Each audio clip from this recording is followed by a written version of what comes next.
పరిశుద్ధ బైబిల్ గ్రంథంలో నుంచి మత్తయి సువార్త 5వ అధ్యాయము 15వ వాక్యం దయచేసి అందరూ చూడవలసిందిగా కోరుతూ ఉన్నా. మనుషులు దీపము వెలిగించి కొంచెము క్రింద పెట్టరు, కానీ అది ఇంట నుండి వారికి అందరికీ వెలిగిచ్చుటకై దీపస్తంభము మీదనే పెట్టుదురు. ప్రభునందు ప్రియులారా, మత్తయి సువార్త 5వ అధ్యాయము మనందరికీ చాలా పరిచయమైనటువంటి అధ్యాయం. యేసు ప్రభువు వారు కొండ మీద కూర్చొని చుట్టూ ఉన్న జనులకు, తన యొద్దనున్నటువంటి శిష్యులకు ప్రభువు చేసినటువంటి ఒక అద్భుతమైనటువంటి అనర్గళమైన సుదీర్ఘమైన జీవితకాలమంతా మనము నేర్చుకోదగినటువంటి సందేశము ఈ కొండ మీది ప్రసంగం. మత్తయి సువార్త 5వ అధ్యాయం నుండి 8వ అధ్యాయం వరకు యేసు ప్రభువు వారు చేసినటువంటి ప్రసంగమును కొండ మీది ప్రసంగం అంటారు. ఆ సందర్భంలో ప్రభువు చెప్పినటువంటి మాటలు ఎన్నో ఉన్నాయి ఈ 3 అధ్యాయాలలో. ఈ అధ్యాయములో ప్రభువు చెప్పినటువంటి మాటలు నీ వ్యక్తిగత జీవితంలో శ్రద్ధగా నువ్వు గైకొనగలిగితే నీ ఆత్మీయ జీవితం కూడా ఎలా ఉంటుందంటే భూమి నుండి కొండ మీదకి వెళ్ళినట్టుగా ఉంటుంది. దేవునికి స్తోత్రం. అందుకే దాని కొండ మీది ప్రసంగమని పరిశుద్ధాత్మ దేవుడు రాయించడానికి ఇష్టపడ్డాడు.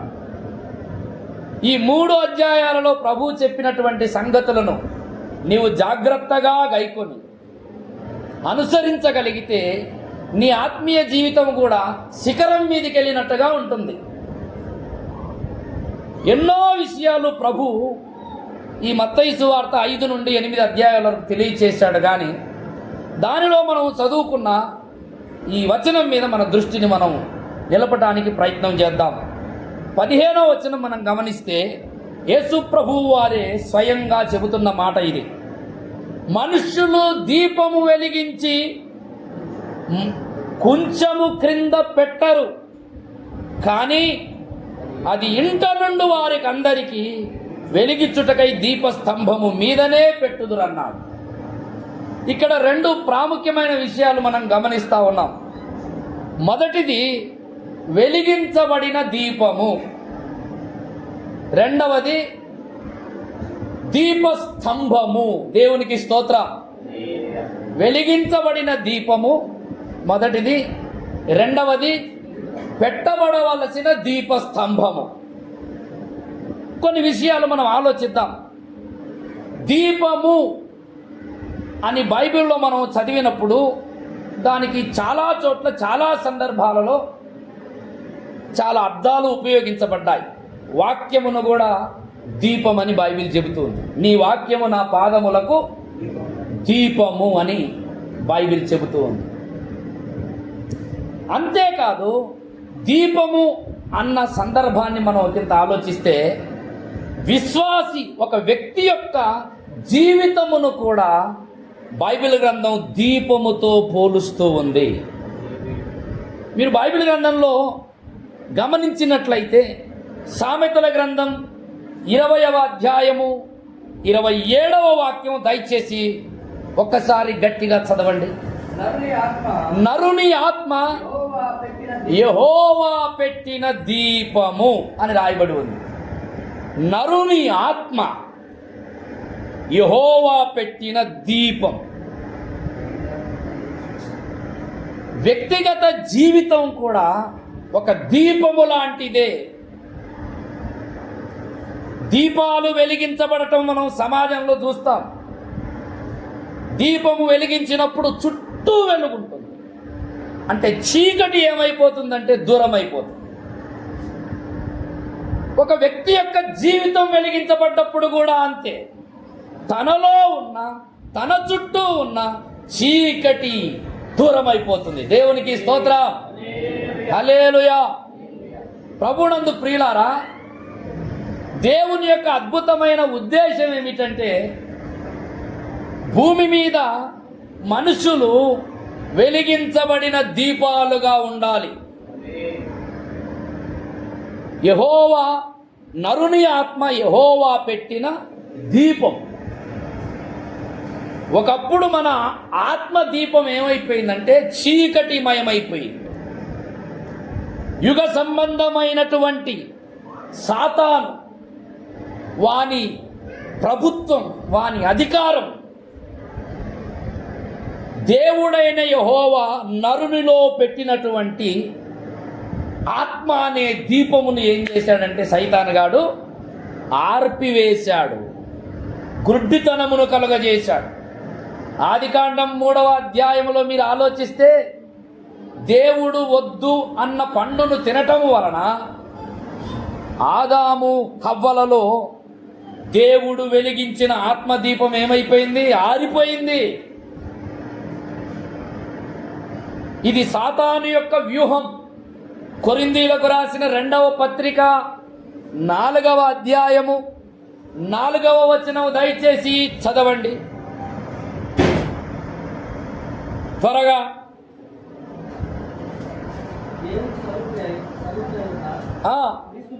క్రీస్తు మహిమను కనపరచు సువార్త ప్రకాశము వారికి ప్రకాశింపకుండు నిమిత్తం ఈ యుగ సంబంధమైన దేవత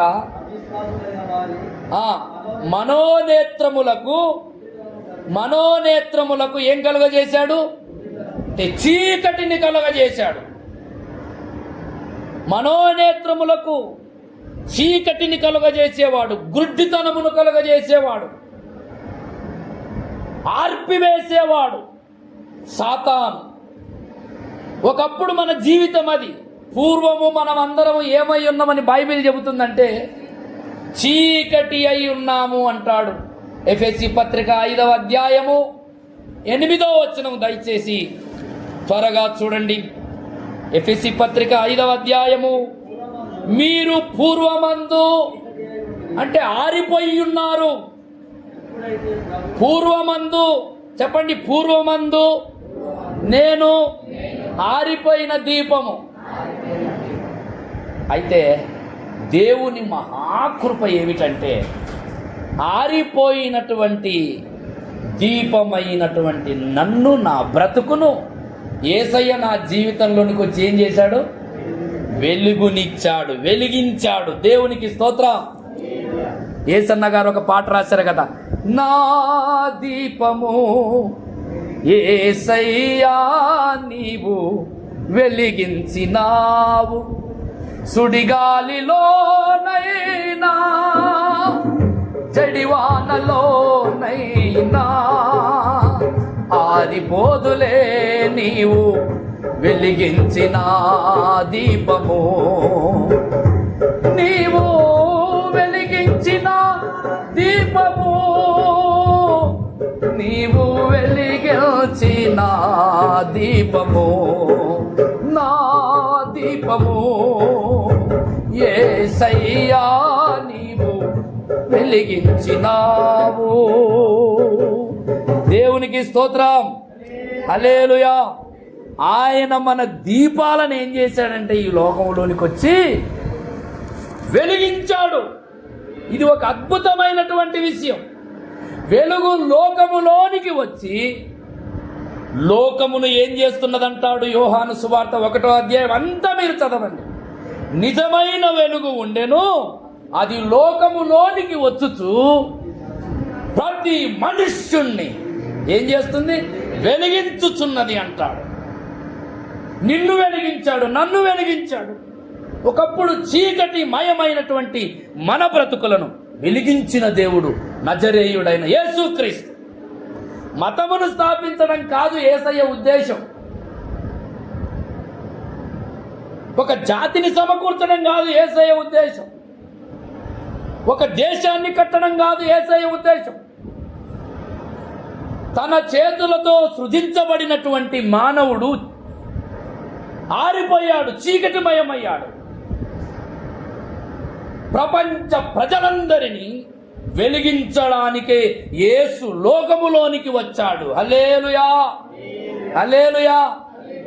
నా జీవితాన్ని వెలిగించాడు. ఎక్కడికి వెళ్ళినా, ఏం చేసినా, ఎన్ని ప్రయత్నాలు చేసినా జీవితం వెలుగు పొందలేదు, వెలిగించబడలేదు. యేసు ఎప్పుడైతే నా జీవితంలోనికి వచ్చాడో నా జీవితం వెలుగుమయమైపోయింది. అదే వెలిగించబడటం అంటే. యేసు లోకములోనికి వచ్చి ఏం చేశాడంటే ఆరిపోయిన నా దీపాన్ని చెప్పండి వెలిగించాడు. కీర్తనల గ్రంథం 18వ కీర్తన దయచేసి 28వ వాక్యం చూడండి. కీర్తనలు 18:28. నా దీపము వెలిగించువాడవు నీవే, నా దేవుడైన యెహోవా. చీకటిని నాకు అది యేసు లోకంలోనికి వచ్చి ఏం చేశాడంటే నా దీపమును వెలిగించాడు. ఆరిపోయిన నా ఇంటి దీపాన్ని వెలిగించాడు.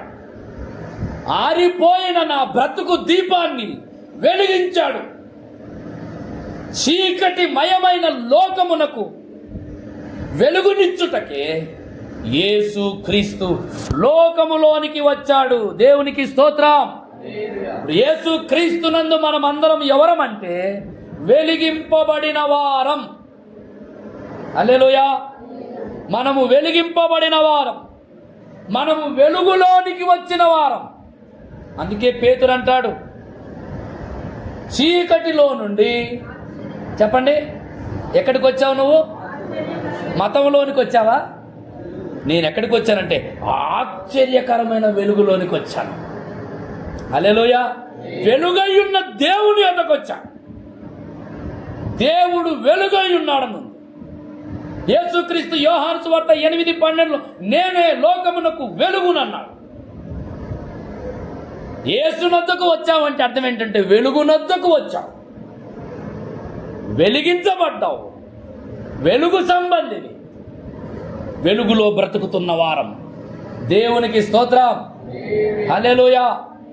ప్రభునందు ప్రియులారా, పరిశుద్ధాత్ముడు చీకటిమయమైన మన బ్రతుకును, ఆరిపోయినటువంటి దీపమైనటువంటి మన బ్రతుకును వెలిగించాడు. అందుకే ఎఫెసీ పత్రిక 1వ అధ్యాయము 17వ వాక్యము దయచేసి చూడండి. యుగ సంబంధమైన దేవత ఆత్మదీపమును ఆరిపోజేస్తే, చీకటిని కలుగజేస్తే, మనోనేత్రములకు గ్రుడ్డితనము కలుగజేస్తే, పరిశుద్ధాత్ముడు ఏం చేస్తున్నాడు చూడండి. 1:17 చదవండి. మరియు మీ మనోనేత్రములు వెలిగింపబడినందున. దేవునికి స్తోత్రం. మన మనోనేత్రములను గుడ్డితనము చేసింది ఎవడు? కొరింథీయులకు రాసిన 2వ పత్రిక 4:4 చూసాం. మీ మనోనేత్రములకు గుడ్డితనం కలగజేశాడు. కానీ పరిశుద్ధాత్ముడు వచ్చి మనోనేత్రములకు ఏం చేస్తున్నాడు? వెలిగింపునిస్తున్నాడు. సత్యం ఏమిటో, నీతి ఏమిటో, పరిశుద్ధత ఏమిటో, ఏది యోగ్యమైనదో, ఏది అయోగ్యమైనదో, ఏది అసత్యమో, ఏది సత్యమో, ఏది నీతో, ఏది అవినీతో, ఏది నిజమైన దేవుడో, ఏది అసత్యమో దేవుడు మనకు వెలిగింపునిస్తున్నాడు. హల్లెలూయా, హల్లెలూయా. ప్రభునందు ప్రియులారా, దీపమును వెలిగించుటలో దేవునికి ఉన్నటువంటి ఉద్దేశం ఏమిటి? 2 ప్రాముఖ్యమైన కారణాలు చెబుతా. ఈ 2 కారణాలు మీ మైండ్లో నాటబడనివ్వండి. ఇది దేవుని ఉద్దేశం. ఎందుకు నా జీవితాన్ని వెలిగించాడు, నా దీపమును వెలిగించాడు.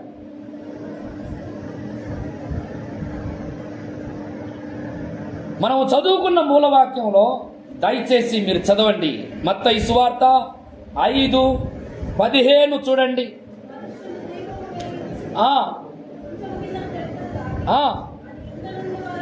మొట్టమొదటి విషయం, ఇంట నుండి వారందరికీ వెలిగించుటకై దేవుడు నిన్ను వెలిగించాడు.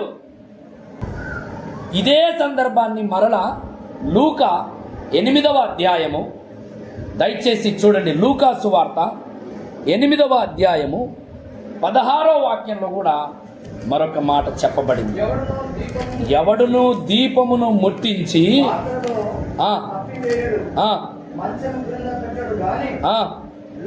లోపలికి వచ్చు వారికి అన్నాడు. ఇక్కడేమో ఇంట నుండి వారు, ఇక్కడేమో లోపటికి వచ్చేవాడు. అంటే అర్థం ఏమిటి అంటే బయట నుంచి వచ్చేవాడికి. ఇంట నుండేవానికి, బయట నుండి లోపలికి వచ్చేవానికి నీ బ్రతుకు ఎలా ఉండాలంటే వెలిగించబడిన దీపంలాగా ఉండాలి. ఈ రోజున వెలిగించబడిన నీ బ్రతుకు లోపల ఉన్న వారికి, బయట నుండి లోనకు వచ్చేవారికి నిజంగా నీ జీవితం ఒక వెలుగుమయంగా ఉందా? వెలిగించబడిన దీపంలాగా ఉన్నావా? లేకపోతే నువ్వే ఆరిపోయిన దీపంలాగా ఉన్నావా? రక్షణ పొంది చాలా కాలమైంది, మారు మనసు పొంది చాలా కాలమైంది, సంఘానికి వచ్చి సంవత్సరాలైంది, కానీ నా జీవితం ఆరిపోయిందయ్యా. పరిస్థితుల ప్రభావం నా మీద పడి లోకాశలు, శరీర ఇచ్ఛలు, పనికి మాలిన వ్యవహారాలు, సహవాసాలు నా బ్రతుకు దీపం మీద పడి నన్ను ఆర్పివేశాయి. ఒకప్పుడు దేవుని కోసం బాగా వెలిగావు, జ్యోతి వలె వెలుగుమయముగా. నిన్ను చూడగానే అబ్బా ఏం వెలుగుతున్నాడండి అంటారు కదా. ఒక వెలుగుతున్నాడండి వాడు, వెలుగుతుండు అంటే అర్థం ఏంటి? చాలా చక్కగా ఉన్నాడండి, మెరిసిపోతుండు, వెలుగుతుండు ఒకప్పుడు. కానీ కాలక్రమేణా చాలామంది జీవితాలలో ఏమైపోయింది? వెలుగు పోయింది. మీలో ఉన్న వెలుగు చీకటిమయము కాకుండానట్లుగా జాగ్రత్తగా చూచుకొనుడి అంటాడు యేసు ప్రభువు వారు. యోహాను సువార్త 12వ అధ్యాయము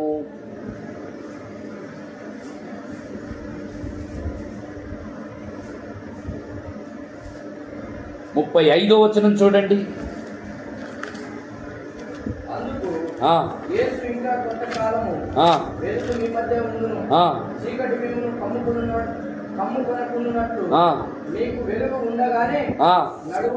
చీకటి కమ్ముకొనకుండునట్లు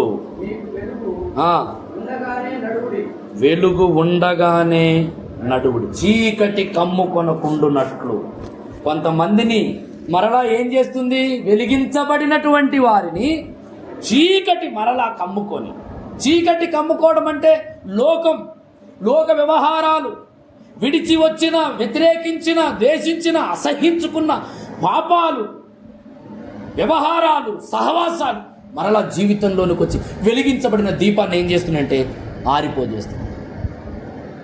ప్రభువునందు ప్రియ సోదరి సోదరుడా, వెలిగించబడిన నీ పవిత్ర జీవితాన్ని, వెలిగించబడిన నీ ప్రార్థనా జీవితాన్ని, వెలిగించబడిన నీ సాక్షి జీవితాన్ని ఆరిపోయేటట్లు చేస్తున్నాయా వ్యవహారాలు, లోకం, పాపం?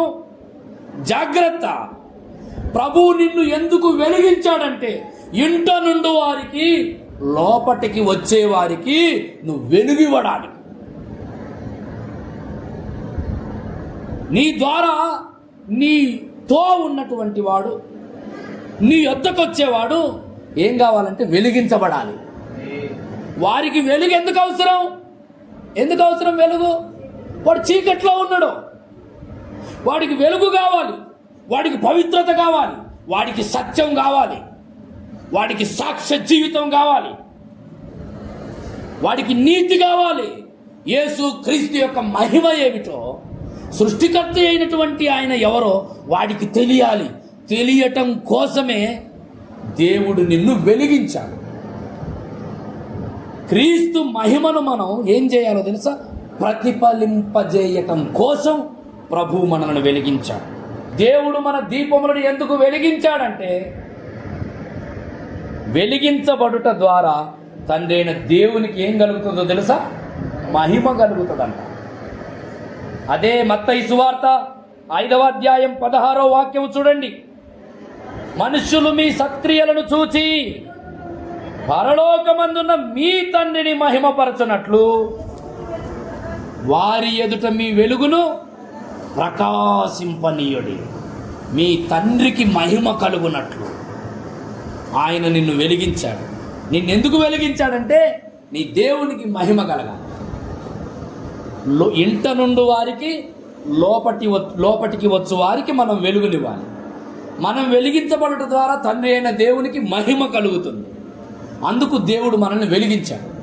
ఆరిపోయిన దీపాలుగా ఈరోజు సంఘాలలో వెలిగించబడినటువంటి క్రైస్తవ విశ్వాసులు ఎందుకు ఆరిపోయిన దీపాలుగా ఉన్నారు?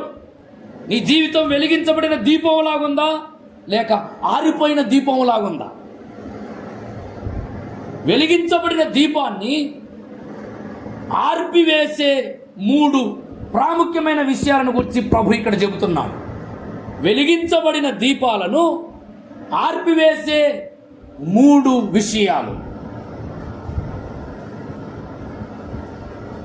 ప్రకాశింపబడవలసిన దీపాలు, వెలుగునివ్వవలసిన దీపాలు ఈరోజు 3 విషయాల చేత ఆర్పివేయబడుతున్నాయి, కప్పివేయబడుతున్నాయి. ఏమిటా 3 విషయాలంటే చాలా స్పష్టముగా బైబిల్లో 3 సందర్భాలను గురించి యేసు ప్రభు చెప్పారు. ఒకటి కొంచెం, రెండవది కంచం, మూడవది మంచం. ఎక్కడున్నాయి ఈ 3 విషయాలు? ప్రభువే చెప్పారు.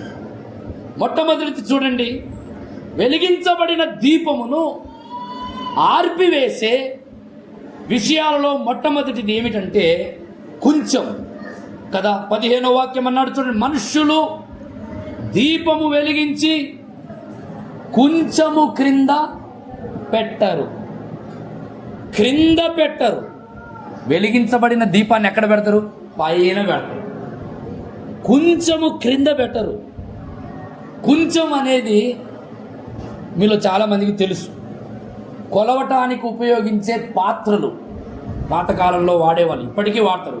కొంచెం, మానిక, తూని, తూమెడు, పడి, మడి, ఇలా కొన్ని కొలవటానికి ధాన్యాన్ని, ద్రవాలను పూర్వం కొలవటానికి ఉపయోగించేటటువంటి వస్తువులు అన్నమాట.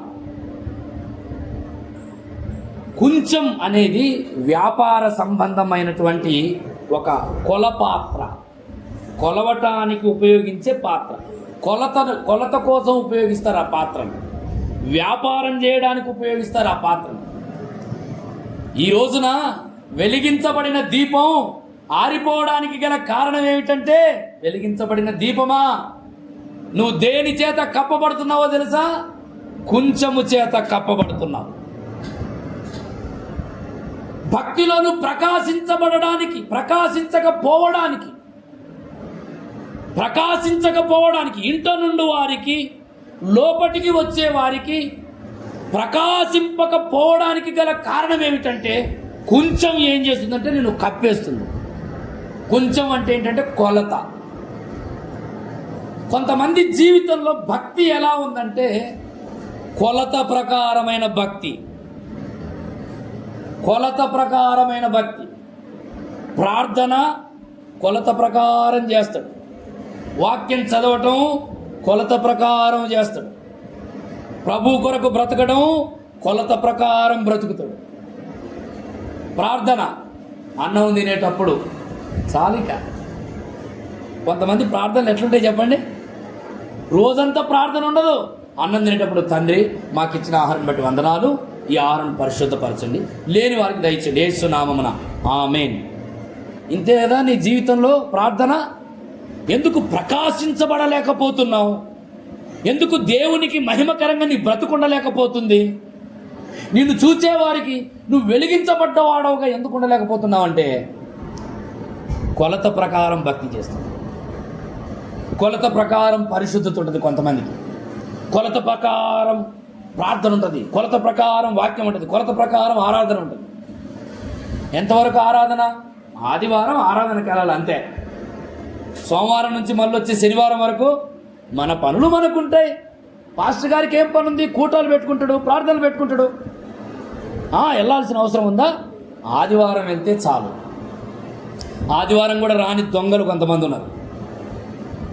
ఇవ్వవలసిన ఆదివారం కూడా ఇవ్వరు. అందుకే బ్రతుకు చీకటిమయమైపోయింది. అందుకే దరిద్రత నిన్ను కమ్ముకుంటుంది. అందుకే నువ్వు అడుగు పెడుతున్నా శాపం నిన్ను వెంబడిస్తుంది. అందుకే ఆర్థిక ఆరోగ్య విషయాలలో నష్టాన్ని, దుఃఖాన్ని, ప్రతికూలతను నువ్వు ఎదుర్కొంటున్నావు. కారణం ఏంటంటే కొలతతో కూడిన భక్తి నువ్వు చేస్తున్నావు. కొలతతో కూడిన భక్తి. ఒకవేళ దేవుడు నీకిచ్చే విషయంలో కనుక కొలతతో ఇస్తే, బైబిల్ ఏం చెప్తుంది తెలుసా? నువ్వు ఏ కొలతతో అయితే కొలుస్తావో, లూకా సువార్త దయచేసి చూడండి, లూకా సువార్త 6:38 చూడండి. మీరు ఏ కొలతతో కొలుతురో గుర్తుపెట్టుకోవాలి. దేవునిని నీవు ఏ కొలతతో అయితే కొలుస్తావో, దేవునికి ఇచ్చే విషయంలో కొలతలు కలిగి ఒకవేళ నువ్వు ఉంటే దేవుడు కూడా అదే కొలతతో కొలుస్తాడు. కొంచెంతో కప్పబడటం అంటే అదే. కొలతలతో కూడిన భక్తి చేస్తున్నావా? జాగ్రత్త. నీవు ప్రకాశింపబడకుండా కొంచెం అనే కొలత నేనేం చేస్తుంది? కప్పేస్తుంది. ఇది సాతాను యొక్క వ్యూహం. కొంచెం కప్పేస్తుంది చాలా మంది జీవితాలను. వెలుగు బయటికి రాకుండా అరాకొర భక్తి, ఆదివారపు ప్రార్థనలు మాత్రమే, సాక్ష్యము లేకుండా, దేవునికి మహిమ కొరకు బ్రతకకుండా, దేవుని కార్యాల కొరకైన ఆలోచన లేకుండా కొలతలతో కూడిన భక్తి చేస్తున్నావు. కనుకనే నువ్వు ప్రకాశింపబడలేకపోతున్నావు. ప్రభునందు ప్రియులారా, దేవుడు మన ప్రతి పరిస్థితిని కొలుస్తున్నాడు. దేవుడు కూడా నీ కన్నిటిని దేవుడు కొలుస్తున్నాడు. నీ ప్రార్థనను దేవుడు కొలుస్తున్నాడు. నీవు రక్షింపబడ్డ కాలాన్ని దేవుడు కొలుస్తున్నాడు. నీ అడుగులను దేవుడు కొలుస్తున్నాడు. జాగ్రత్త. కొలతతో కూడిన భక్తి చేస్తే కనుక జీవితంలో మనం చాలా పోగొట్టుకుంటాము. దేవుని కోసం సమయం ఇవ్వకుండా రకరకాల పనులు. ఒక కొంచెమే. కొంచెం అంటే ఏమిటనుకుంటారు? జీవన సంబంధమైనటువంటి వ్యవహారాలలో చిక్కుబడటమే ఒక కొంచెం. అది దేవుని కొరకు నువ్వు వెలిగించబడకుండా, నీ నుండి ప్రకాశము బయటికి రాకుండా జీవన సంబంధమైన వ్యాపారాలలో, పనులలో చిక్కుకోవటమే. కొంతమందికి దేవునిని ఆరాధించటం కంటే పనే ప్రాముఖ్యం. మీలో ఎంతమంది ఆదివారపు ఆరాధనలు ఎగ్గొడతారు చెప్పండి? కొంతమందికి ఫోన్లు చేస్తా, తమ్ముడు ఈరోజు ఆరాధనకి ఎందుకు రాలేదండి? అన్నా నేను కొద్దిగా పని ఉండి నేను రాలేకపోయాను. ఎందుకు ఆరాధన రాలేకపోయాం? పాస్టర్ గారు ఈరోజు ఆదివారం మేము ఆరాధనకు వస్తే కనుక మాకు కూలి ఇవ్వరంట. రకరకాల సాకులు. కానీ నీకు తెలియటం లేదు, కొంచెము వెలిగించబడిన నీ జీవితాన్ని కప్పేస్తుందని. జీవన సంబంధమైన వ్యాపారం, డబ్బు అనే వ్యామోహం, పనులు అనే బిజీ షెడ్యూల్ పెట్టుకొని వెలిగించబడిన నీవు కప్పివేయబడుతున్నావు. నీ జీవితం ఎందుకు ప్రకాశవంతంగా ఉండటం లేదంటే దేవునికి ఇవ్వవలసిన సమయాన్ని నువ్వు ఇవ్వకపోవటమే చీకటి నిన్ను కమ్ముకోవడానికి కారణం. నీ పరిస్థితులలో, నీ మార్గాలలో, నీ పనులలో, నీ కుటుంబంలో, నీ వ్యవహారాలలో నష్టాన్ని, ప్రతికూలతను, ఇబ్బందులను నువ్వు చవి చూడడానికి కారణం ఏమిటంటే దేవునితో వ్యక్తిగత సంబంధం నువ్వు కలిగి ఉండకపోవటమే కారణం. అదే కొంచెము చేత కప్పివేయబడటం అంటే. రెండవది కంచం.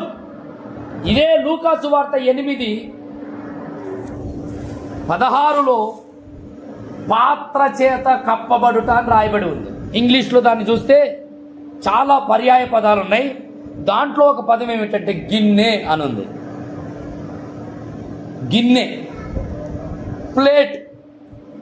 నాకు అనిపించింది దాన్ని మనం దేనికి పోల్చుకోవచ్చు అంటే తిండి. దేనికి పోల్చుకోవచ్చు? తిండి, ఆహారం. నీవు దేవుని కొరకు ప్రకాశింపబడకుండా ఆహారం అనేది కొన్నిసార్లు నీ జీవితంలో నీకు ఆటంకంగా నిలబడుతుందనే సత్యం నువ్వు నేర్చుకోవాలి ఈరోజు. ఆహారం అంటే అర్థమేమిటంటే దేవుని కొరకు ఉపవాసం ఉండి కనీసం ఒకరోజు ప్రార్థన చేసే మనసు లేకపోవటమే. కొంతమంది తిండి ఎలా తింటారు తెలుసా? భయంకరంగా తింటారు. చూడ్డానికి మనిషి సన్నగా ఉంటాడు, కానీ తిండి తింటే మాత్రం ఓ నాయన దెయ్యం తిన్నట్టే తింటాడు. 3 ప్లేట్లు 4 ప్లేట్లు ఏంద్రా నాయన, నీ కడుపు ఏంద్ర, ఇంత తిన్నా నీ కడుపు బయటికి రాలేదు. తిండిపోతుతనం చాలా భయంకరం. కొంతమందికి బైబిల్లో పౌలు భక్తుడు చెప్పాడు, ఫిలిప్పీ పత్రిక 3వ అధ్యాయం 19వ వాక్యంలో, వారి కడుపే వారికి దేవుడు, వారి కడుపే వారికి దేవుడు. అంటే ఆహారమే వారికి. ఎందుకోసం బతుకుతున్నావయ్యా అంటే నేను తినడం కోసమే బతుకుతున్నానండి. ఒక్కరోజు కూడా నువ్వెందుకు వెలిగించబడలేకపోతున్నావు? ఎందుకు ప్రకాశించలేకపోతున్నావు? ఎందుకు ఆశీర్వాదకరంగా ఉండలేకపోతున్నావు అంటే కంచం నిన్నేం చేస్తుందంటే కప్పేస్తుంది. ఒక 2 రోజులు ఉపవాసంతో ప్రార్థన చేయి. అబ్బాబ్బాబ్బాబ్బా ఎంత వెలిగించబడతారు. దేవునికి స్తోత్రం, హల్లెలూయా. ఒక 2 రోజులు కడుపు చంపుకొని వారానికి ఒక 2 రోజులు నా దేవుని సన్నిధిలో నేను గడపడానికి ఆకలిని చంపేసి ఉపవాసంతో నా దేవునితో నేను గడుపుతా అని నువ్వు నిర్ణయించుకో. నీ జీవితం ఎలా ఉంటుందో తెలుసా? ప్రకాశించబడుతుంది. చీకటి మళ్ళీ నిన్ను ఎందుకు కమ్ముకుంటుందంటే నీ జీవితంలో ఇటువంటి నిర్ణయాలు లేకపోవటమే కారణం. తిండి మాను, ఒకరోజు పరిస్థితుల కోసం మోకరించి ప్రార్థన చేయి. దేవుడు వెలుగుమయముగా చేస్తాడు. హల్లెలూయా, హల్లెలూయా. తిండిపోతుతనం అనేది చాలా భయంకరమైనది. అది దేవుని కొరకు నువ్వు వెలిగించబడకుండా ఆటంకాన్ని కలుగజేసేది. అందుకే వారంలో కనీసం 1-2 రోజులైనా ఉపవాసంతో ఉండండి. కడుపు కాల్చుకోండి. ఉపవాసం అంటే అర్థం ఏంటంటే దేవునికి అత్యంత దగ్గరగా ఉండటం. ఇప్పుడు ముఖ్యమంత్రి వెంటనే కిందే ఉంటుంది, ఉప ముఖ్యమంత్రి ఉంటుంది. ఉంటుందా లేదా?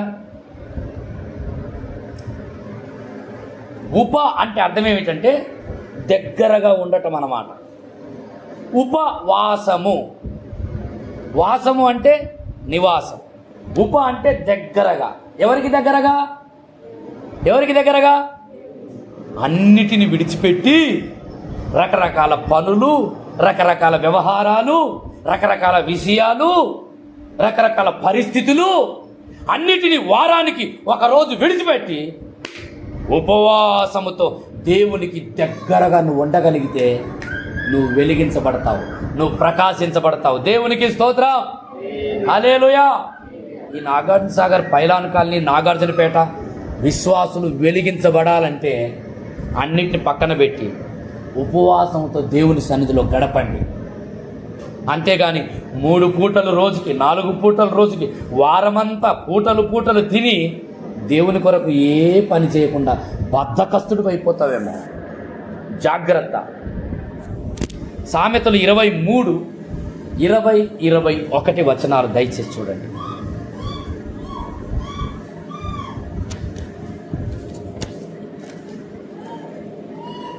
చదవండి. ద్రాక్షారసము త్రాగువానితోనైనను మాంసము హెచ్చుగా తినువానితోనైనను. అమ్మో, ద్రాక్షారసము త్రాగువానితోనైనను మాంసము తినువానితోనైనను అనటం లేదు. మాంసము తినటం తప్పు కాదు, మాంసమును హెచ్చుగా తినటం తప్పు. కొంతమందికి ముక్క లేనిదే ముద్ద దిగదు. రోజు ఏముండాలి అయ్యగారికి? ముక్క, ఒక్క ముక్క అయిన ఉండాలి, నంచుకోవడానికైనా ఉండాలి. కొంతమందికి శ్రీకాకుళం, విజయనగరం ఆ ప్రాంతాల్లో రోజుకు నీసు ఏదో ఒకటి ఉండాలి పంటి కింద. ముక్క లేకపోతే కూరగాయలు తక్కువ. కొన్ని చోట్ల అక్కడ ప్రతిరోజు నాన్ వెజ్ ఉండాలి. ఓసారి ఒకరింటికి పిలిచి మంచి భోజనం సిద్ధపరిచాడంట. ఏం భోజనం అంటే గుడ్లు, మంచి గుడ్లు చేశాడు. ఫ్రై చేసి మంచిగా ఉల్లిగడ్డ టమాటా దగ్గరగా చేసి ఇంటికి వచ్చిన వాళ్ళకి ఆతిథ్యం ఇచ్చారు. మంచిగా మనిషికి 2-3 గుడ్లు తిన్నారు. తిన్న తర్వాత చేతులు కడుక్కొని ఆతిథ్యానికి పిలిచినటువంటి ఆ ఇంటి యజమాని అంటున్నాడు, నాకు పిల్లని పెట్టావు కానీ మరి తల్లేది? పిల్లను పెట్టావు కానీ తల్లేది? ఏదో ఒక రకంగా మొత్తం మీద ప్రతిరోజు మనిషికి నాన్ వెజ్ ఉండాలి. జాగ్రత్త. మాంసము హెచ్చుగా తినువానితో ఏం చేయొద్దు. ఎందుకు చేయొద్దు? 21 సామెతలు 23:21 త్రాగుబోతులను తిండిబోతులను. ఓరి నాయనో, దరిద్రత ఆత్మీయ జీవితంలో ఎందుకు నువ్వు దరిద్రత అనుభవిస్తున్నావు అంటే తిండిబోతున్న ఒకరోజు కూడా ఉపవాసం ఏది? పైలాను కానీ నాగార్జునపేట విశ్వాసులకు నేను చెప్పే హెచ్చరిక ఏమిటంటే, ఉపవసించి ప్రార్థనలో గడపండి. నీ చుట్టూ చీకటి కమ్ముకున్నా అది ప్రకాశించబడుతుంది. దేవునికి స్తోత్రం, హల్లెలూయా. శుక్రవారము, గురువారము, శనివారము ప్రభు సన్నిధిలో ఉపవసించి ప్రార్థన చేయండి. కొంతమంది ఉపవాసం ఉంటారు, పనులు చేసుకుంటారు. ఏందమ్మా ఉపవాసం ఉన్నావు? మరి ఏం చేస్తామండి పాస్టర్ గారు? ఉపవాసం ఉన్నా పని చేయకపోతే పైసలు రావు కదా. పిచ్చిదానా అంటే పనితోటే నీ జీవితం ముడిపడింది అనుకుంటున్నావా? కాదు, దేవుని సహవాసంతో నీ జీవన సంబంధమైన ప్రతి వ్యవహారం ముడిపడి ఉంటుంది. ఒకని కష్టార్జితం వానికి ఆశీర్వాదం ఇవ్వదు, కానీ యెహోవా ఆశీర్వాదమే ఐశ్వర్యమునిచ్చని బైబిల్ చెప్తుంది. దేవుని సన్నిధిని మాని కష్టపడుతున్నావా? ప్రార్థన మాని కష్టపడుతున్నావా? ఉపవాసం మాని నీ కష్టమే, నీ శ్రమయే నీకు ఐశ్వర్యాన్ని ఇస్తుందని అనుకుంటున్నావా? జాగ్రత్త, దరిద్రత నీకు చుట్టుకుంటుంది. దేవుని సన్నిధిలో గడపడం నేర్చుకో. కంచం అంటే చాలామంది జీవితాన్ని కంచం ఏం చేస్తుంది? కప్పుతుందా లేదా మీ జీవితాన్ని? కూటి కోసం ఏం విద్యలు? కోటి విద్యలు అన్న. కూటి కోసం, కూటి. మరి దానికోసమే బైబిల్లో ఒకడు తనకు దేవుడిచ్చిన హక్కును అమ్ముకున్నాడు. ఎవరతను చెప్పండి? పురుషుల్లో చెప్పండి ఎవరు? ఏశావు. ఈ దేనికోసం అమ్ముకుండు? జ్యేష్ఠత్వ హక్కును తిండి కోసం అమ్ముకుండు. ఏమైంది? శపించబడ్డాడు, పోగొట్టుకున్నాడు సమస్తం. జాగ్రత్త. తిండిపోతుతనం ఒకవేళ ఎక్కువగా ఉంటే నువ్వేం చేయాలో తెలుసా? ఏం చేయాలో తెలుసా? నువ్వు చేయాల్సింది ఈ రోజు నుంచి జాగ్రత్త. అదే సామెతలు 23:2 చదవండి.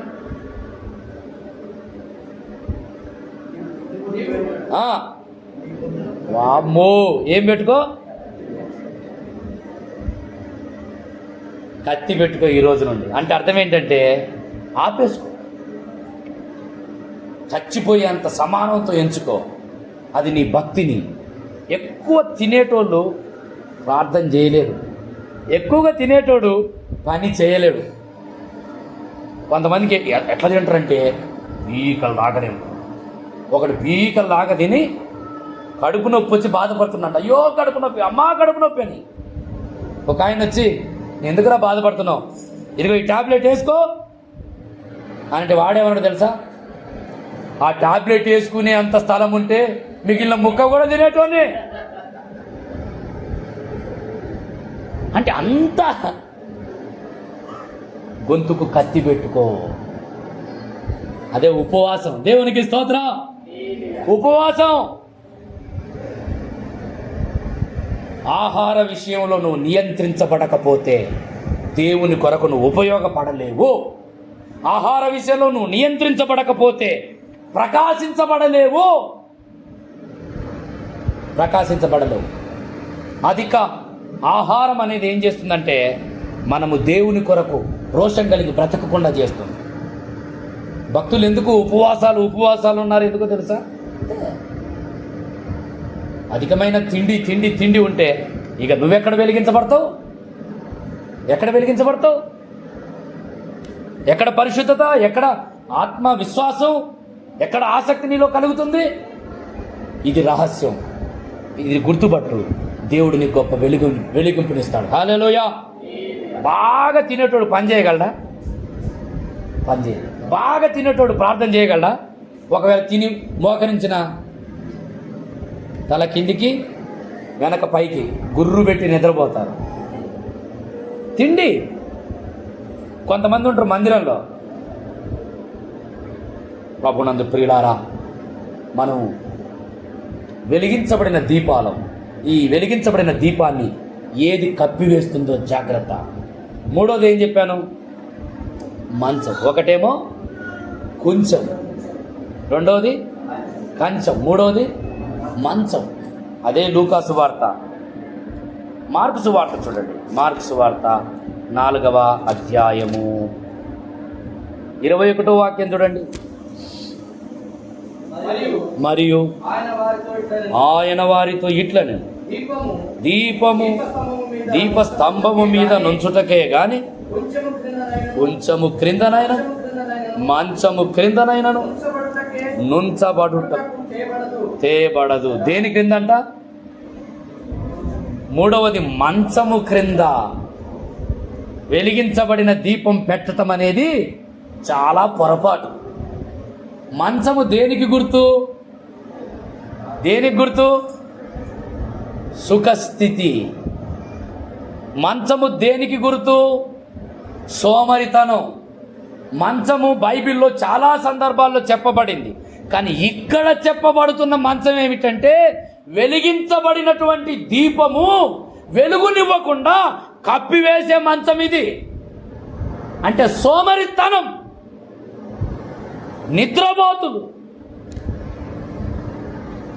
ఆత్మీయ జీవితంలో సోమరితనం అంటే ఏమిటంటే దేవుని కొరకు పని చేయకుండా బద్ధకంగా బ్రతకటం.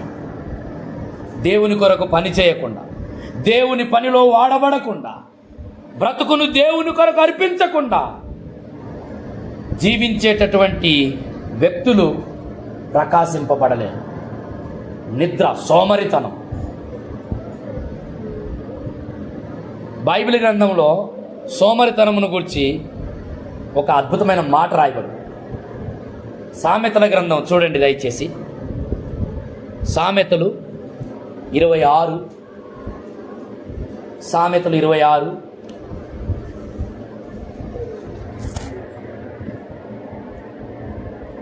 13 చూడండి. సోమరి చెప్పే సాకులు చూడండి. ఏమంటాడంట వీడు? సోమరి ఏమంటాడంట? పని చెప్తే వీడు ఏమంటాడు? దారిలో, వీధిలో సింహం ఎక్కడుంటా చెప్పండి? అడవిలో ఉంటుంది కదా. వీడేమంటుండు? వీడు అన్నది వాస్తవమేనా? సోమరితనం. అడవిలో ఉంటుంది సింహం, కానీ వీడేమంటుండు? వీధిలో ఉంది సింహం. ఎందుకు? సోమరితనం. ఒక స్కూల్లో టీచర్ అన్నదంట, మీలో సోమరులైన వాళ్ళు ఎవరో, సూపర్ ఫస్ట్ క్లాసు సోమరి అయిన వాడు ఎవడో చేతులు ఎత్తండి రా అన్నాడంట. అందరూ చేతులు ఎత్తిరంట. మేమందరం సోమరులమే. కానీ ఒకటి చేతులు ఎత్తలేదంట. టీచర్ వెళ్ళి ఎందుకురా చేతులు ఎత్తలేదు అంటే, చేతులు ఎత్తడానికి కూడా నాకు చేత కావట్లేదండి అన్నాడు. అంటే ఇప్పుడు అసలు సూపర్ డూపర్ ఎవరు చెప్పండి? చేతులు. దేవుని కోసం ఈ రోజున చాలామంది ఎట్లా అయిపోయారంటే వాళ్ళలాగా అయిపోయారు. సోమరుళ్ళు, సోమరితనం, మంచం, నీ జీవితాన్ని ఒకవేళ చదవవలసిన సమయంలో చదవకుండా, ప్రార్థించవలసిన సమయంలో ప్రార్థించకుండా, బ్రతకవలసిన సమయంలో తెగించి బ్రతకకుండా, మాట్లాడవలసిన సమయంలో క్రీస్తుని గురించి మాట్లాడకుండా, ఒకవేళ నువ్వు సోమరివై జీవిస్తూ ఉంటే జాగ్రత్త, అదే నీ జీవితంలో ఉన్న మంచం. దేవుని కోసం మనం ఏం చేయాలి తెలుసా? పరుగులు తీయాలి. హల్లెలూయా, హల్లెలూయా. పరుగు తీయాలి. మనకున్న సమయం చాలా కొంచెమే. ఈ కొంచెం సమయంలో దేవుని కోసం నువ్వు చేయవలసిన పని ఎంతో ఉంది. ప్రియ ప్రభునందు ప్రియ సోదరి సోదరులారా, నీ జీవితాన్ని ఒకవేళ మంచము కప్పివేస్తుందేమో, జాగ్రత్త.